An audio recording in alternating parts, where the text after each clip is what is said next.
వాక్యజ్యోతి full gospel ministries వారు నిర్వహించు 31వ వార్షికోత్సవ క్రీస్తు సంపూర్ణ స్వార్థ స్వస్థత మహాసభలు 2015 మే 22, 23, 24 ప్రతిరోజు సాయంత్రం 6 గంటలకు, ప్రతిరోజు ఉదయం 9 గంటలకు తాడేపల్లిగూడెం పడాల వాక్యజ్యోతి ఆలయ ప్రాంగణంలో జరుగును.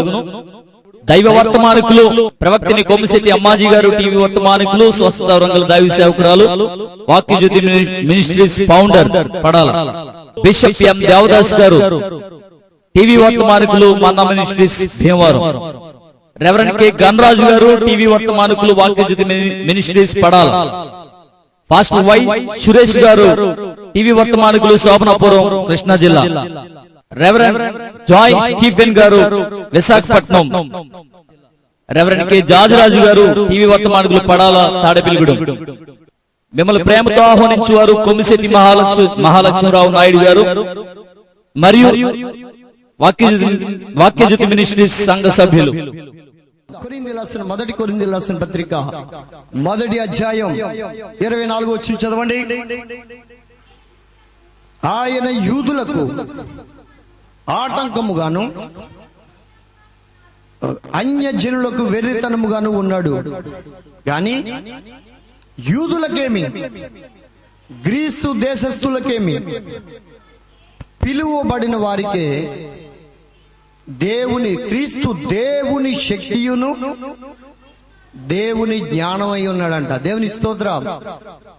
యూదుడని లేదు, క్రీస్తు దేశస్థుడని లేదు, అందరినీ పిలుస్తున్నాడు ఆయన. దేవుని స్తోత్రం. అందరినీ కొందరినా? అందుకని పేతురు అంటాడు యేసు క్రీస్తు అందరికీ ప్రభు, ఏ భేదం లేదు. అందరూ పాపం చేసి దేవుడు అనుగ్రహించే మహిమను పొందలేని వారిగా ఉన్నప్పుడు దేవుడు తన కుమారుని లోకానికి పంపించి ఆయన ద్వారా మనల్ని రమ్మని పిలుస్తూ ఉన్నాడు. దేవునికి స్తోత్రం. కాబట్టి ఆ పిలుపుకు తగినట్లుగా మనం నడుచుకునే వారిగా ఉండాలి. అదే తెస్సలోనికి రాసిన మొదటి పత్రిక 2:12 కూడా చదవండి. మొదటి తెస్సలోనికి రాసిన పత్రిక 2వ అధ్యాయం 12వ వచనం. తన రాజ్యమునకు మహిమకును మిమ్మును పిలిచిచున్న దేవునికి తగినట్లుగా, దేవునికి స్తోత్రం. ఎలా నడుచుకోవాలి? తన రాజ్యం దేనికి ఆయన మిమ్మల్ని పిలిచాడు చెప్పండి? మీరు తన రాజ్యాన్ని స్వతంత్రించుకోవాలని, తనతో పాటు తన రాజ్య వారసులుగా మిమ్మల్ని చేయాలని ఆయన మిమ్మల్ని పిలిచాడు. దేవునికి స్తోత్రం. మీరు ఆ రాజ్య వారసులోని గ్రహించి గుర్తెరిగి ఆయన అడుగు జాడల్లో నడుచుకునే వారిగా ఉండాలి. దేవునికి స్తోత్రం. అబ్రాహాము దేవునితో నడిచాడా లేదా? విశ్వాసంతో. హానోకు కూడా దేవునితో నడిచినట్లుగా బైబిల్ గ్రంథంలో ఉంది. పాత నిబంధనలో అనేక మంది దేవుని యందు ఎలాగూ విశ్వాసం ఉంచి వారు పరుగు తుదముట్టించారో హెబ్రీ రాసిన పత్రిక 11వ అధ్యాయంలో విశ్వాస వీరుల పట్టిక అక్కడ రాయబడి ఉంది. దేవునికి స్తోత్రం. ఆయన నమూనా వారిలో మనకు కనబడతా ఉంది. మనం కూడా అదే రీతిగా నడుచుకుంటే తప్ప ఆయన వలె మార్పు చెందలేము, ఆయన రాజ్యానికి వారసులు కాలేము. దేవునికి స్తోత్రం. ఇక్కడ పౌలు తెస్సలోనికి రాస్తూ అంటాడు, చదవండి మరలా అదే మాట. తన రాజ్యమునకును తన మహిమకును మిమ్మును పిలిచిచున్న దేవునికి ఎలా తగినట్లుగా. ఈ లోకంలో మనమే భక్తిగా ఉన్నాం వారి మీద, లేకపోతే వారికంటే మనమే గొప్పోళ్ళు అని మనుషుల్ని చూస్తూ ఉంటారు చాలా మంది. దేవుని స్తోత్రం. చూస్తూ ఉంటారు. చూడరా, నాకన్నా ముందు నుంచి ఎప్పటి నుంచో మందిరానికి వస్తుంది, నేను ఈ మధ్యన వస్తున్నాను, అయినా ఆమె మీద నేనే నీతిమంతునిగా ఉన్నాను అని మనుషుల్ని మనం ఫాలో అవుతూ ఉంటాం. దేవుని స్తోత్రం. అది ఎప్పుడు కుదరదు. ఇక్కడ పౌలు అంటాడు, చదవండి అన్నమాట. దేవునికి తగినట్లుగా మీరు నడుచుకొనవలెనని మేము మీలో ప్రతి వాణిని హెచ్చరించుచు, ధైర్యపరచుచు, సాక్ష్యమిచ్చుచు, ఆ తండ్రి తన బిడ్డల ఎడల నడుచుకొను రీతిగా మీలో ప్రతి వాణి ఎడల మేము నడుచుకున్నాం అంటాడు పౌలు. దేవునికి స్తోత్ర. యేసు క్రీస్తు మాదిరిగా పౌలు ఉన్నాడు. అందుకని అంటాడు, నేను క్రీస్తుని పోలి నడుచుచున్నాను, మీరు నన్ను పోలి నడువుడి అన్నాడా? పౌలు ఎవరిని పోలి నడుస్తా ఉన్నాడు? బర్నబానా? తనకన్నా ముందున్న శిష్యులు 12 మంది శిష్యులను పోలా? దేవునికి స్తోత్ర. వారి కాదు, యేసు క్రీస్తుని పోలి నడిచాడు పౌలు. దేవుని స్తోత్ర. నడవబట్టే మీరు దేవుని అడుగుజాడల్లో నడుచుకోవాలని చెప్పి వారిని హెచ్చరించుచు, బుద్ధి చెప్పుతూ, ఖండిస్తూ ఉన్నాడు. దేవుని స్తోత్ర. చూద్దాం, అదే తెస్సలోనికీయులకు రాసిన పత్రిక 4వ అధ్యాయం 7వ వచనం కూడా చదవండి. అదే తెస్సలోనికీయులకు రాసిన మొదటి పత్రిక 4వ అధ్యాయం 7వ వచనం. పరిశుద్ధులవుటకే దేవునికి స్తోత్రం. ఎందుకు పిలిచాడు చెప్పండి మనల్ని? ఇంకా పాపంలోనే ఉండాలా? లేకపోతే ఇంకా శాపంలోనే, ఇంకా రోగంతోనే, ఇంకా లేకపోతే అంధకార క్రియల్లోనే ఉండాలని దేవుడు మనల్ని పిలిచాడా? పిలవలేదు. చీకటిలో ఉన్న ప్రజలు ఆశ్చర్యకరమైన తన వెలుగులోనికి ఆయన పిలుచుకున్నాడు. దేవుని స్తోత్రం. ఆయన నిజమైన వెలుగుగా ఈ లోకానికి వచ్చి ప్రతి మనిషిని వెలిగించెను అని బైబిల్ చెప్తా ఉంది. ఇంకా తమ క్రియలు చెడ్డమైనందున చీకటి సంబంధులుగా ఉండేవారు వారు వెలుగునొద్దకు రారు అని కూడా బైబిల్ హెచ్చరిస్తా ఉంది. దేవుని స్తోత్రం. దేవుడు మనల్ని పరిశుద్ధులుగా ఉండడానికే పిలిచాడంట. ఎందుకు పిలిచాడు చెప్పండి? పరిశుద్ధమైన మంచి ప్రవర్తన కలిగి, మంచి మనస్సాక్షి కలిగి ఆయన అడుగు జాడల్లో నడవాలని దేవుడు మనల్ని పిలుచుకున్నాడు. దేవునికి స్తోత్రం. చదువు మరలా.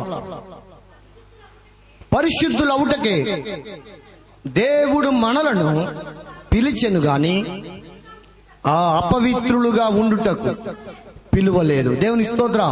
ఆ విషయాన్ని మీరు గమనించాలి.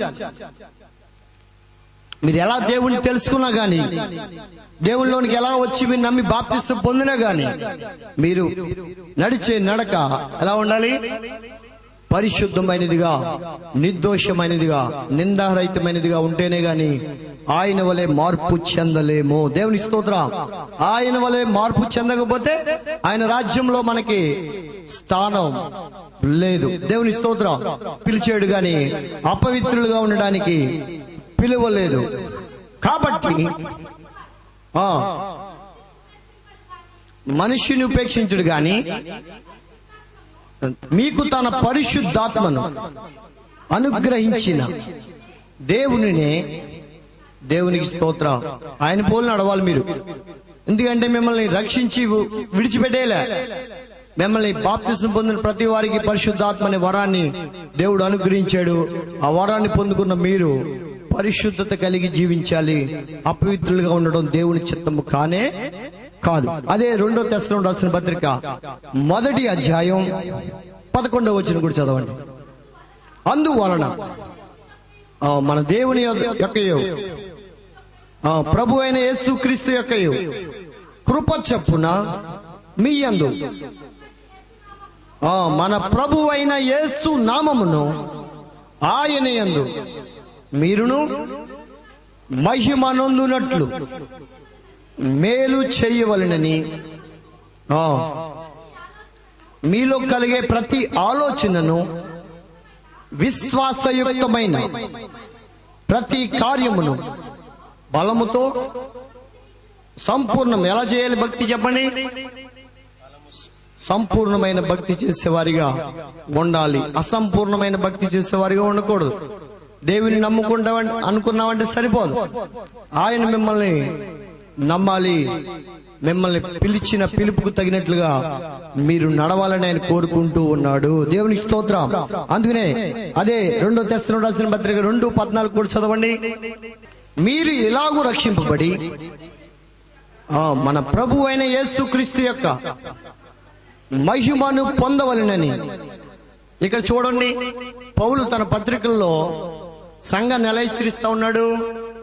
ఆయన పొందిన మహిమను మీరు కూడా కలిగి ఉండి, మీరు కూడా ఆయన వలె మార్పు చెందాలి. క్రీస్తు స్వారూప్యము మీ యందు ఏర్పడి వరకు అంటాడు. మరలా నాకు ప్రసవ వేదన కలుగుతా ఉంది. దేవుని స్తోత్రం. అటువంటి స్థితిలోకి మీరు వస్తే గాని మీరు పరలోక రాజ్యానికి వారసులు కారు అంటాడు. దేవుని స్తోత్రం. పౌలు తన పత్రికల్లో సంఘంలో ఉన్నవారిని ఎలాంటి మాటలతో వాళ్ళని ఇన్స్పైర్ చేయలేదు, మనుష్య జ్ఞానంతో మాట్లాడలేదు అంటాడు. దేవుని స్తోత్రం. మా జ్ఞానం ద్వారా గాని లేకపోతే మాకున్న కల్పనా కథలు చెప్పి గాని మిమ్మల్ని మేము దేవుని తట్టు ఆకర్షించలేదు, సిలువను గూర్చే మీకు బోధించామంటాడు కొరింథీయులకు రాసిన పత్రికలో అపోస్తలుడైన పౌలు. దేవుని స్తోత్రం. అంటే ఏంటంటే నేర్పు మాటలు కాక, వారి జ్ఞానము కాక, పరిశుద్ధాత్మ యందలి శక్తితోనూ వారు ఖండించారు, గద్దించారు, బుద్ధి చెప్పి దేవుని తట్టు సంఘాన్ని తిప్పారు. దేవుని స్తోత్రం. ఈనాడు కూడా మీరు ఎలా ఉండాలి? ఆయన మహిమను మీరు ఈ భూలోకంలో పొందుకుని ఆయన వలె మార్పు చెందితే తప్ప పరలోక రాజ్యానికి వారసులు కాలేరని బైబిల్ చెప్తా ఉంది. దేవుని స్తోత్రం. చదవండి. మీరు ఇలాగూ రక్షింపబడి మన ప్రభువైన యేసుక్రీస్తు యొక్క మహిమను పొందవలెనని ఆయన ఎవరి సువార్త వలన? పౌలు బోధించాడు. దేవుని స్తోత్రం. ఆ సువార్త ఎవరి గురించి చెప్తా ఉన్నాడు చెప్పండి? క్రీస్తు యేసును గూర్చిన సువార్త. దేవుని స్తోత్రం. యూదులేమో సూచక్రియలు అడుగుతున్నారు, గ్రీసు దేశస్థులు జ్ఞానాన్ని వెతుకుతున్నారు. మేమైతే సిలువ వేయబడిన క్రీస్తునే ప్రకటించుచున్నామంటాడు. దేవుని స్తోత్రం. అదే సువార్త. అంటే యేసుక్రీస్తు సిలువ రక్తము ద్వారా మీరు నిత్య జీవానికి వారసులు కాగలుగుతా ఉన్నారు. అనగా రక్షింపబడిన మీరు దేవుని మహిమను పొందుకోవాలి అన్నాడు. దేవుని స్తోత్రం అంటాడు. మరలా చదవండి ఆ మాట. ఆయన మా సువార్త వలన మిమ్మల్ని పిలిచాడు. దేవుని స్తోత్రం. ఎవరు చెప్పారు మీకు బోధ? ఎవరు చెప్తే మీరు దేవుణ్ణి నమ్ముకున్నారు? అది కూడా మీరు గుర్తెరగాలి. దేవుని స్తోత్రం. ఎవరిని గురించిన సువార్త? యేసుక్రీస్తుని గురించిన సువార్త. అందుకనే యేసుక్రీస్తునందు విశ్వాసం ఉంచుము, అప్పుడు నీవును నీ ఇంటి వారు రక్షింపబడతారు. అంతేకాదు సంఘంలో వాడు అంటాడు, నేను అప్పుల్లో వాడను, ఒకడు నేను పౌలు వాడను, ఒకడు నేను పేతురు వాడను అన్నప్పుడు పౌలు ఏమన్నాడు? సరే, నా పక్కన ఉన్న